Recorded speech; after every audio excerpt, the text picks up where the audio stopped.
नमस्कार भक्तजनों।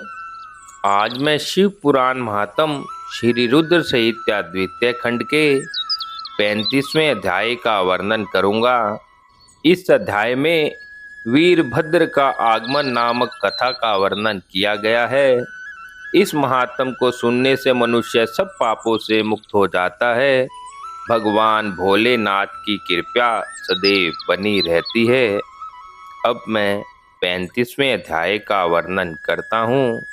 दक्ष बोले, हे विष्णु कृपया निधान, मैं बहुत ही भयभीत हूँ।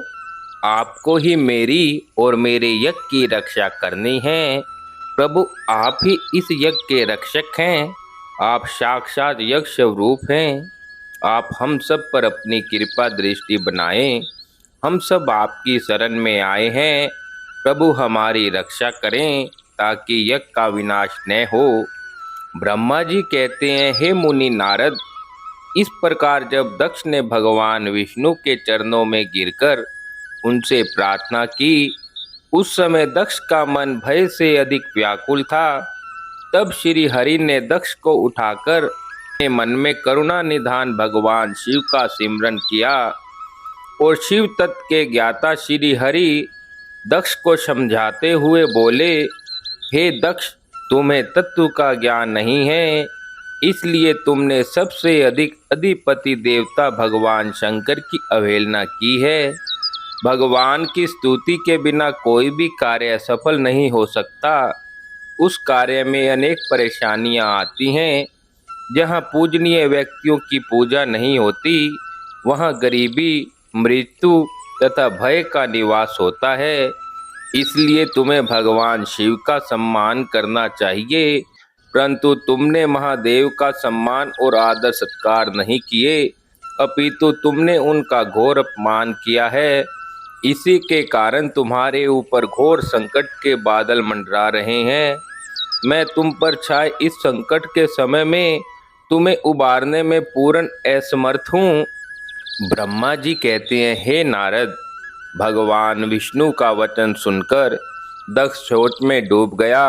उसके चेहरे का रंग उड़ गया और वे घोर चिंता में पड़ गए। तभी भगवान शिव द्वारा भेजे गए गणों सहित वीरभद्र और महाकाली का उनकी सेना सहित उस यज्ञशाला में प्रवेश हुआ। वे सभी महान पराक्रमी थे। उनकी गणना करना असंभव था। उनके सिंहनाद से सारी दिशाएं गूंज रही थी। पूरे आसमान में धूल और अंधकार के बादल छाए हुए थे। पूरी पृथ्वी पर्वतों, वनों और काननों सहित कांप रही थी। समुद्रों में ज्वार भाटा उठ रहा था।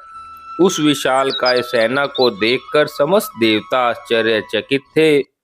उन्हें देखकर दक्ष अपनी पत्नी के साथ भगवान विष्णु के चरणों में गिर पड़े और बोले, हे प्रजापालक विष्णु, आपके बल से ही मैंने इस विशाल यज्ञ का आयोजन किया था।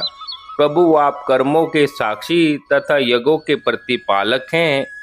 आप ही धर्म के रक्षक हैं। अतः प्रभु श्री हरि आप ही यज्ञ को विनाश होने से बचा सकते हैं।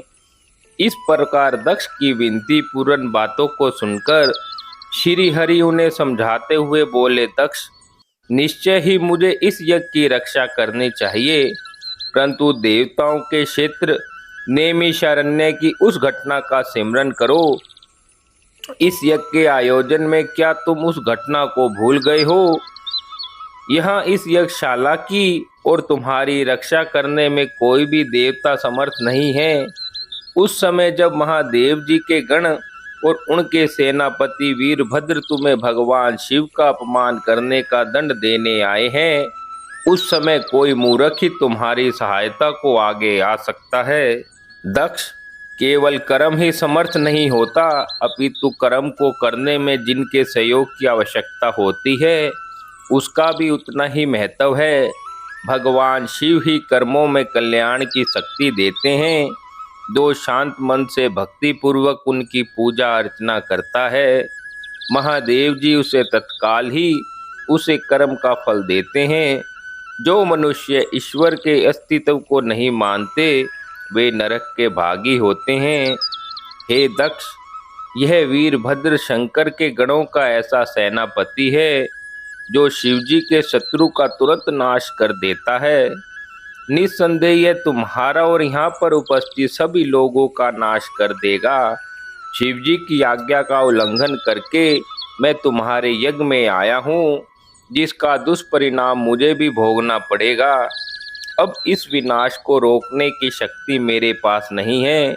यदि हम यहाँ से भागकर स्वर्ग, पाताल और पृथ्वी कहीं भी छिप जाएं, तो वीरभद्र के शस्त्र हमें ढूंढ लेंगे। शिवजी के सभी गण बहुत शक्तिशाली हैं।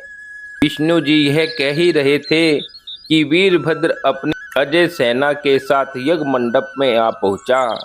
इस प्रकार 35वें अध्याय को आज पूर्ण किया जाता है।